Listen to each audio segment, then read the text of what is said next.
Welcome to That's So Clutch, an automotive podcast that bridges the gap between car industry experts and those who are not.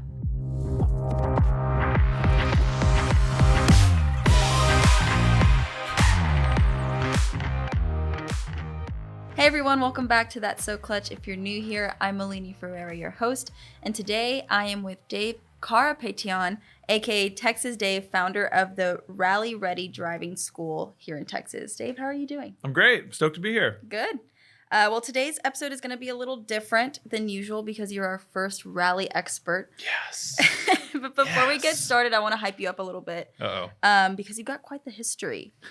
Dave is a professional racing driver with champions in the Baja 500 and the Pikes Peak Hill Climb. And I hear your rally team actively builds more Subaru rally cars than anyone else in North America. That's I think pretty accurate these days. That is so crazy. But outside of all that, you're an avid dog rescuer and you are passionate about conserving threatened ecosystems, which is awesome. So I'm very excited to get into what we're going to do today. Yeah, absolutely. Let's jump into it. How did you get started in rally racing? Oh, man.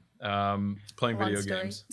Should we keep it brief or should we go into the... Just go into it. So I was born and raised in Austin, and I grew up playing in a bunch of like punk rock and hardcore bands when I was a kid.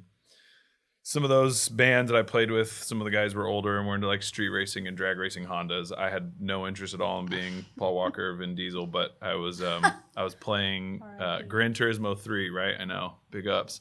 At a friend's house in like, this must have been 2002, and there's rallying in that game, and I was like, I don't know what this is, but it's the best thing of all time. This is like everything I loved about BMX bikes, about skateboarding, about rollerblading, all the like action sports that we all grew up doing. I did admit to the rollerblading part. Felt like it would be lying by omission to not leave that in there. Yeah, and and I was like, this is the coolest thing I've ever seen. I have to do this. So I essentially, Cliff's Notes, I dropped out of high school, spent my college money to buy my first rally car, and have been very much winging it for the past 20 years. Wow. Faking it till you made it? That's it, dude. So here's the rule. Rule number one about fake it till you make it is fake it until you make it and then continue faking it because making it isn't real. So that's my first piece of wisdom for the day. Good quote there. So what is rally racing? Like, how is it different than Formula One or like NASCAR? So I think the most important thing to recognize with motorsports is sort of all racing trickles back and stems from essentially rallying. So before there was racetracks, before there was, massive amounts of road networks, and before there were even like road safety laws as we know them, rallying was city to city races, and it was generally two people in a two-person vehicle. From some of the ones that still happen is like the Peking to Paris or Paris to Dakar, or turns out everybody really liked Paris. Rally Monte Carlo is the oldest rally in the world. Still happens every January. What makes rallying different from other forms of racing or motorsport is that you're using a production-based car. So the core body shell of the car is still based off of a production or factory vehicle, and you're racing with a driver and a navigator or a co-driver. So in this case, you're the driver, you're driving the roads, and my job as a co-driver or navigator sitting next to you is I'm reading you a set of notes that you've created with me that helps you understand what corners are coming up. So if we're at Circuit of the Americas, just down the road here, we know that there's 20 corners, and we can memorize the 20 corners. In a rally, you're on public roads that are shut down from point A to point B, turned into a racetrack temporarily, and it's hundreds of miles. So you can't memorize it. You can't learn it. So you have to have the navigator or co-driver who's essentially like painting a picture for you as you come around a blind corner. So wow. I actually had no idea there was another person in the car with you. Yeah. That's really Sometimes cool. I forget too, and then I crash and we catch on fire, and well, that's not good. Well, what are the key components of a rally car that like make it an off-road vehicle? Yeah, so rallying is unique in another way in that we race on snow, on gravel, on tarmac or asphalt. Mud is a default characteristic of racing on dirt or gravel. So it tends to be that the top spec cars since the early 80s with when Audi invented the Quattro system, which was essentially putting an agricultural like four-wheel drive out of a tractor underneath a sedan, that like revolutionized rallying. All of a sudden you have four-wheel drive in a small agile chassis. Yeah. I think we can use air quotes on agile if you look back on the giant Agile. bulky, the giant bulky Audi Quattros of that era. But that quickly evolved. Every manufacturer in the world who wanted to participate in rallying recognized that that was the only way forward. And so Subaru was really the first manufacturer to truly design their entire vehicle around that compact, much more agile all-wheel drive system, which to this day is sort of the hallmark of Subaru's platform.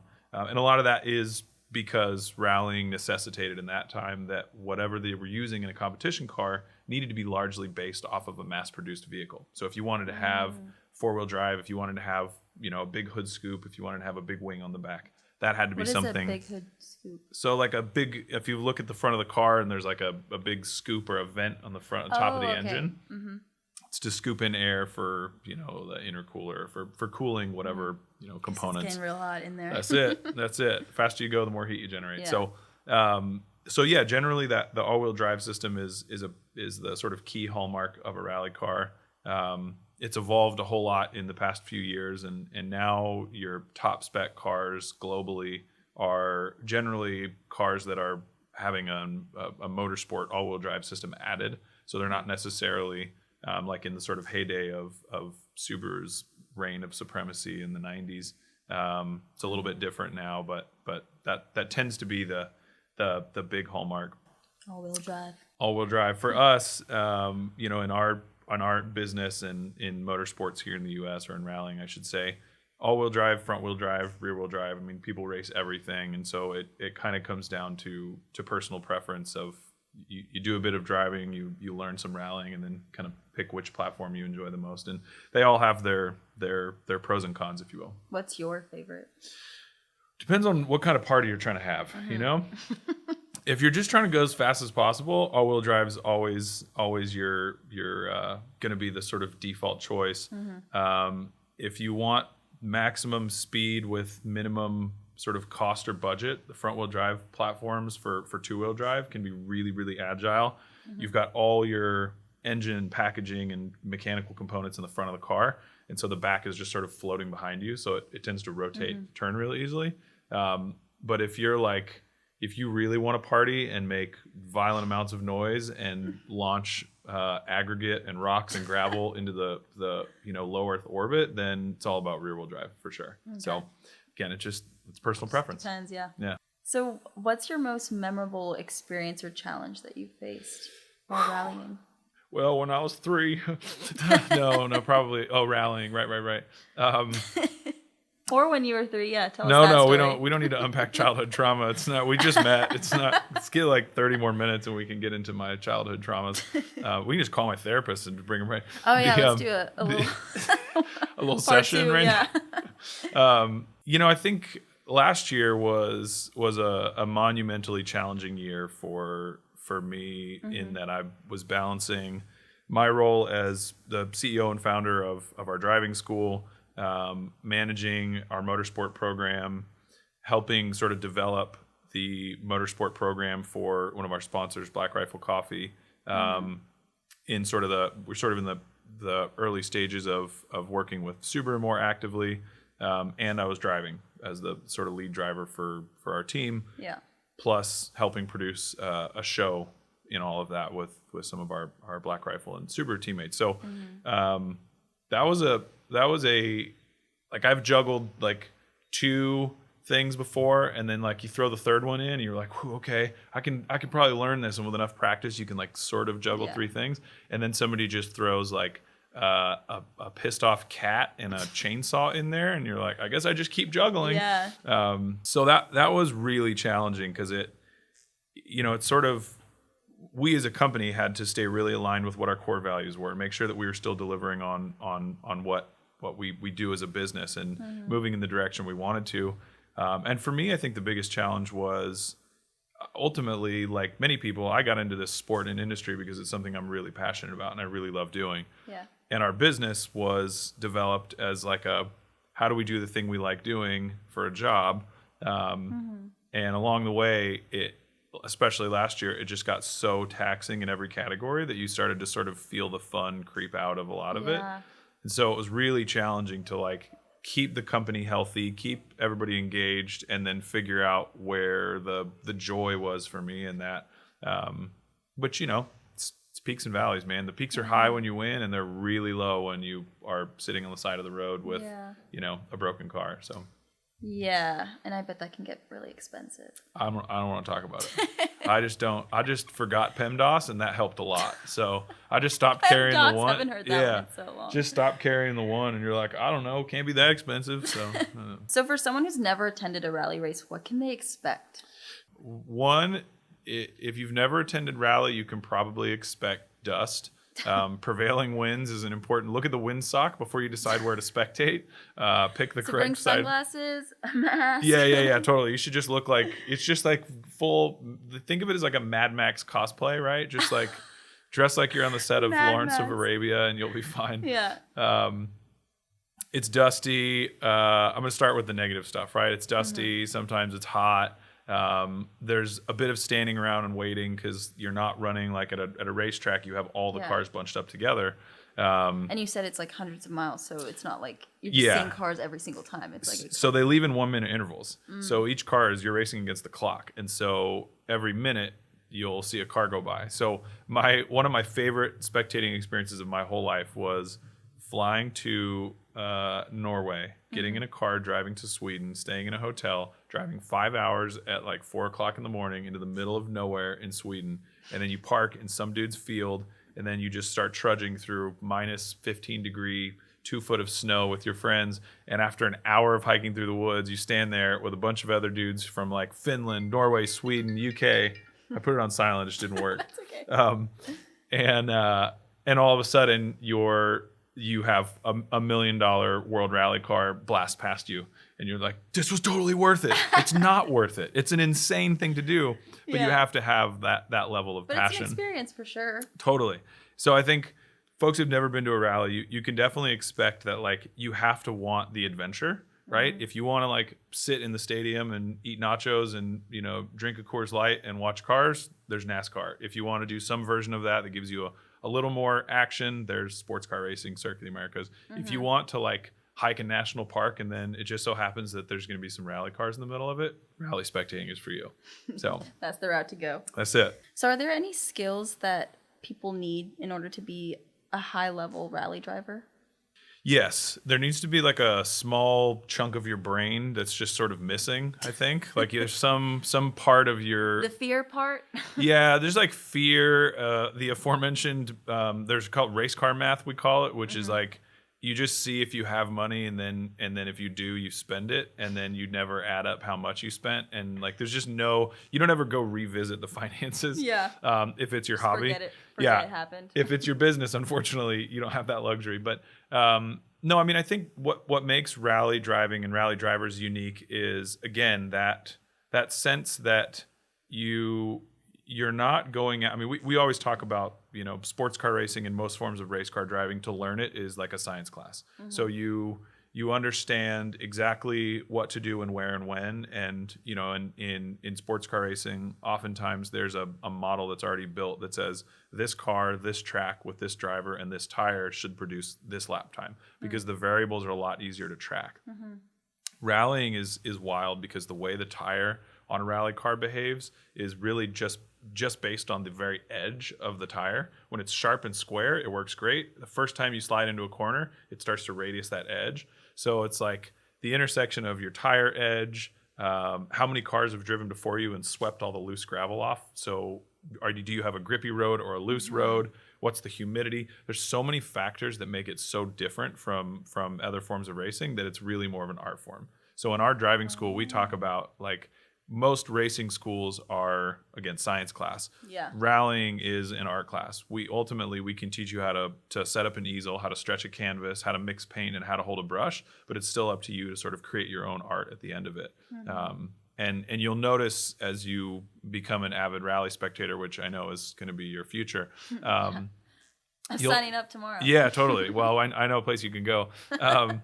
You'll notice that once you start to like really learn the drivers, you'll start to see the style, and while the stage times or the race times may not be super, dramatically different, the style is hugely different. And so certain stages, or which is what we refer to as the tracks we race on, or events, are really suited to certain drivers. And so, yeah, learning how to balance the commitment, because you're coming into blind corners and you have to trust that co-driver. You have to trust that what your co-driver says is there is in fact a left, not a right. Yeah.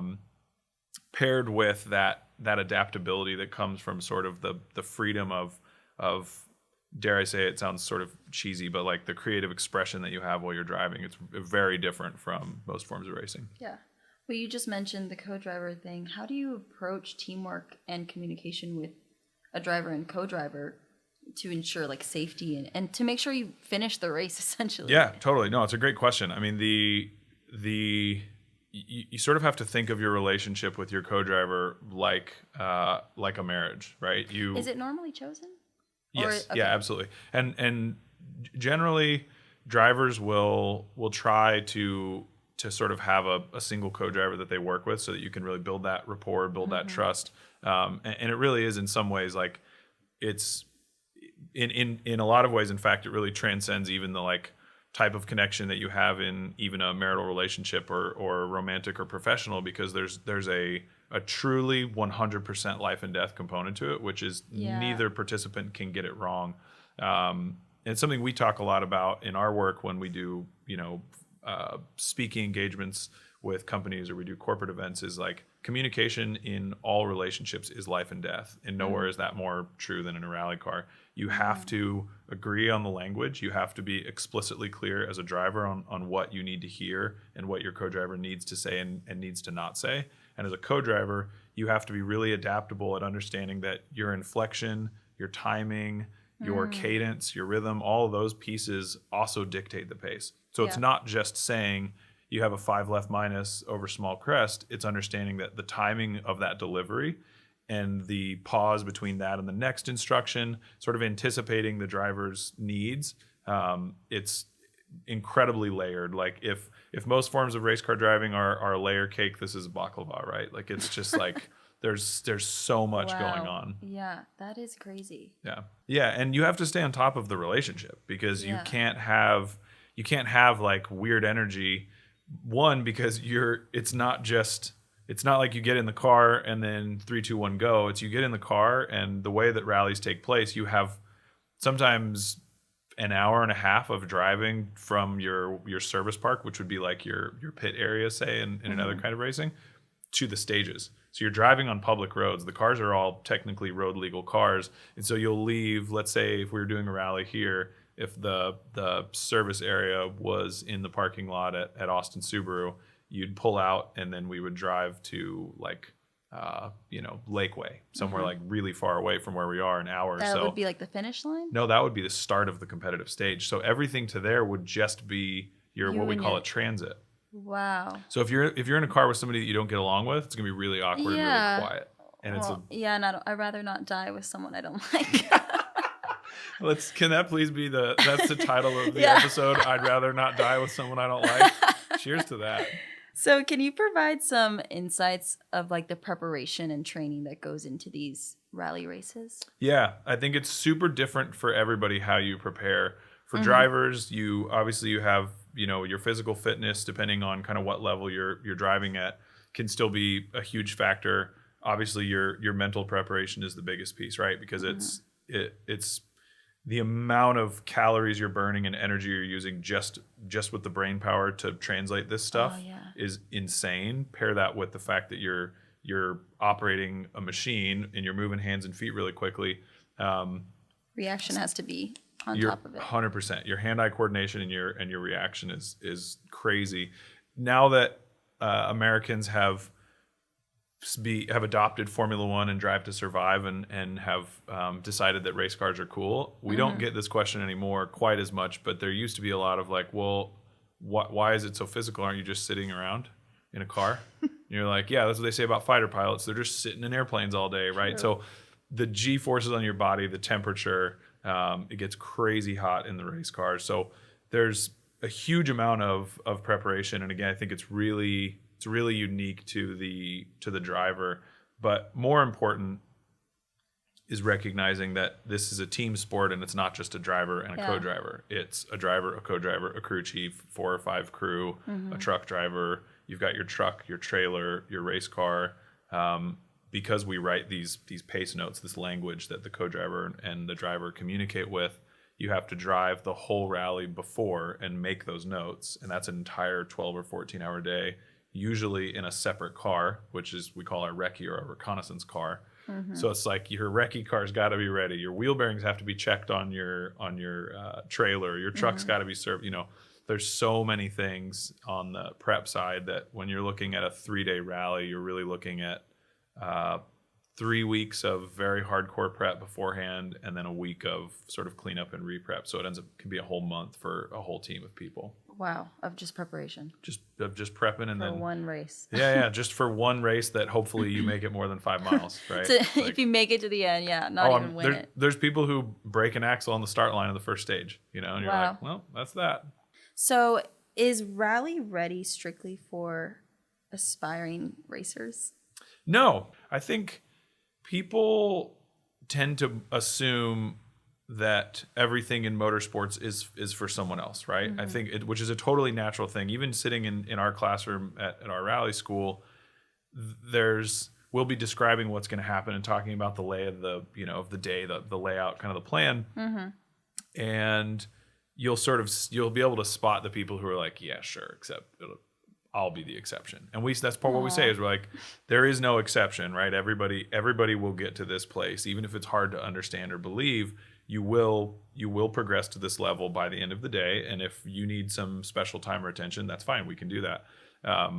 But everybody sort of, I think, not everybody, but almost every class, somebody feels like they're going to be the exception, and it tends to be the people who find themselves there not by passion or choice. The people who are there for an event, or who received it as a gift, or are there to be in support of a partner or a kid or something, who take the most out of it, because rallying is there's that we refer to as the dummy curve. The less you know, sometimes the better, right? As an entrepreneur, when you start a business, what the mark of a lot of really successful entrepreneurs is they have no idea how hard it's going to be. They're like, yeah, we're just going to do this thing and then we'll do it, right? It's like, we'll just record a podcast, just get a couple mics and a camera, and we'll just Don't get put me a poster started. on the wall, and I can tell it took more than that. But I think that that mindset is really important. But in this class space, people come in and they watch sports car driving, or they watch NASCAR, and they have that mindset of I don't know, just driving a car around, because you don't know how hard it is. You have no idea how much goes into those things. And so it's easy to look at a car going around a track that's driving on a paved surface and not sliding around and be like, yeah, you just turn the wheel left, the car goes left. Rallying, though, is a sport where you watch a video of it and you're like, I have no idea what's going on. Yeah. There's a car sideways somehow, and then flipping. Yeah, there's a bit of that. And you see a left-hand corner coming, and all of a sudden the car has pitched itself right violently. There's a massive cloud of dust, and then magically it's pointing left. And you're like, I don't know any of what happened. So then you go watch the onboard video, and you're like, no, that didn't provide any clarity. This is even more confusing now. So the fact that people come in believing that it's going to be too much, or it's too challenging for them to learn, and then in a matter of minutes and in a couple of hours and then over the course of a day, they're like, I understand everything that's happening in a rally car. I know exactly what to do with my eyes, hands, and feet to make the car behave how I want. Imagine learning a new language in 6 hours, right? Yeah. Imagine if you could just be like, I'm going to learn Portuguese today, and 6 hours later you're just so conversing. funny, I speak Portuguese. There you go. See? So how challenging that would be to learn in 6 hours. So that's what it's like when people come into the school, and it's really cool because that mindset, learning a skill in that short of a period of time, I don't care if you never think about or drive a rally car again, just empowering people to recognize that, especially for those of us who haven't been in a classroom for a few years, and in some cases for a lot of our clients decades, right? Yeah. That realization or that experience of learning something that profound that quickly, and then translating that into leaving that space and going, man, what else can I learn? Because it's not everyone has a positive experience with the classroom, so making sure it's a positive experience 100%. can help them learn better and want to learn more. Absolutely. That's a really key point too, is like classroom is not a classroom, right? Mm-hmm. So our classroom is a semicircle with couches. It looks like an AA meeting for a reason, because it's like an enablement center. Yeah. But that is a key part of it, is like we communicate, build the rapport in a classroom space, and then their actual classroom is in the cars, right? You're going to learn more by doing. And so we have a tell, show, do model where we talk about what we're going to do. We show it to you, we demo it, and then we have you drive. And again, the people who, I don't anticipate that everybody who comes through a rally driving school plans on buying a rally car and making that a career or a hobby. Yeah. So again, for us, it's more about like, these are important fundamental driving skills that the next time you're, driving to your cabin in Breckenridge and you hit a patch of ice, you know how to react because you know what's happening with the car. Mm-hmm. Next time you're going down 183 in a, deluge rainstorm, you know what to do and how to steer into the slide. So rallying is sort of again, not just the genesis of motorsports, but it's the catch-all for car control. It's a place where you learn these skills and they'll apply to any time you're operating a car. Wow. So what advice would you give someone who doesn't have a lot of knowledge about cars, but they're interested in rally racing? I mean, we have to acknowledge that I'm very biased. My bias is that I own a driving school and we build race cars, and we host our own race series. So I mean, biggie. Obviously, I think people should do that, right? They should just come to our school and that. No. But the real answer that I give to clients is the hardest part of getting involved in motorsports or racing is being really honest with yourself and somebody else, ideally, about your budget. And a budget is not just a dollar figure. Mm-hmm. A budget is how much time do you have realistically in your year, and how is that structured, and how much money do you have in two categories.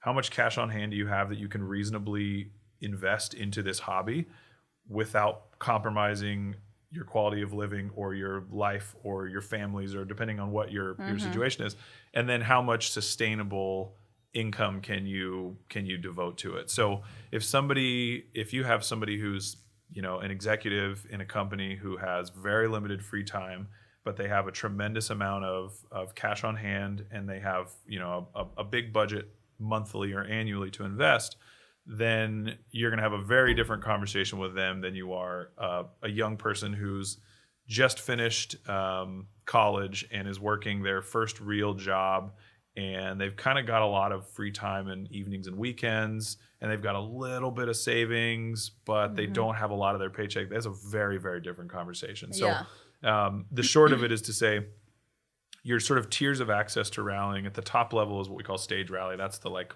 full proper rallying as we've been describing. Below that, there's rally cross, which is there's two kinds of rally cross. One is we call European rally cross, and that's basically like if you took the sports car racing wheel to wheel aspect and rallying and you put them together. It's a short track. You have 5 cars wheel to wheel, racing in a traditional sense.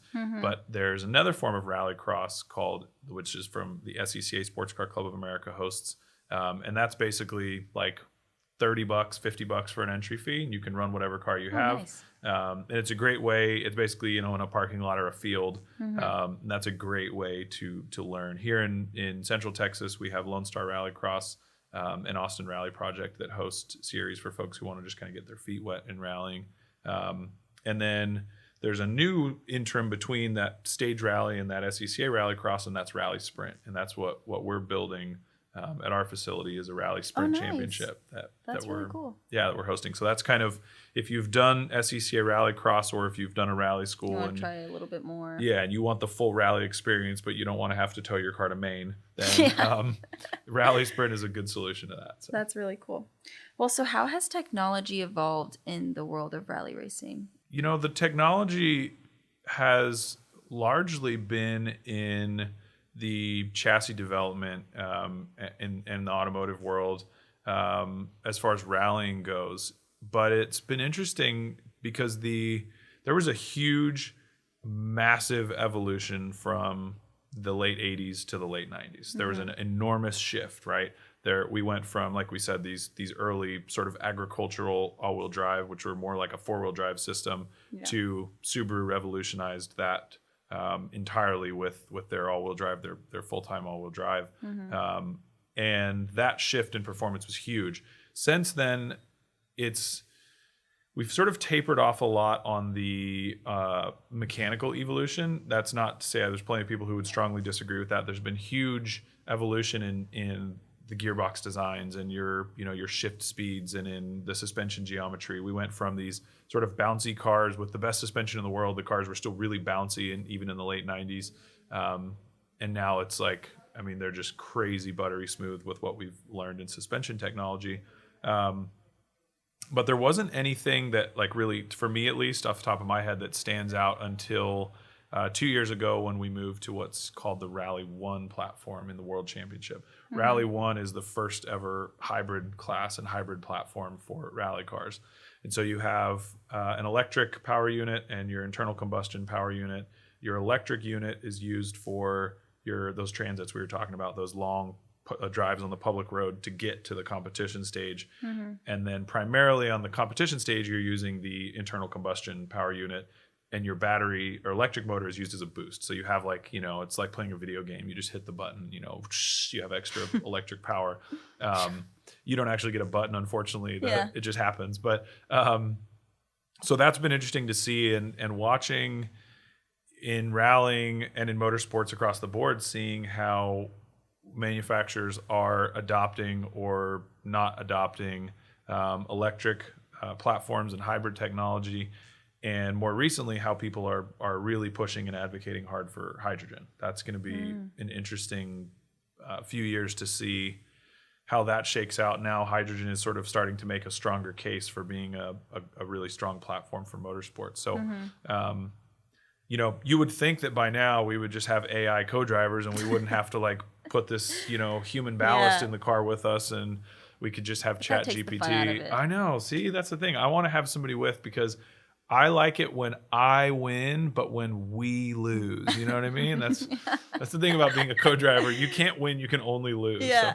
So, no, but I mean, that for me, to be honest, that really was what drew me to the sport initially, is like that team getting to win together and lose together is super fun. So I hope that we never evolve to a place where we decide that the redundant people in the car is no longer necessary. Yeah. Well, so my last question for you is, if you could tell your younger self one thing, what would it be? Oh, man.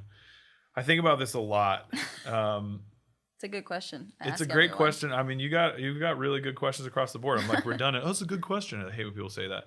I mean, there's a teenage boy who was, like, sitting on his buddy's couch playing video games, who was like, someday I want to drive a rally car. Driving my mom's 87 Chevy Nova through the Hyde Park Baptist Church parking garage like it was a racetrack. Bent that thing in half. That inspired you. Yeah, anybody who's mechanically inclined will be very impressed that I blew all of the teeth off of a pressure plate on the clutch on that car. And then somehow we decided to spend money to fix an 87 Chevy Nova.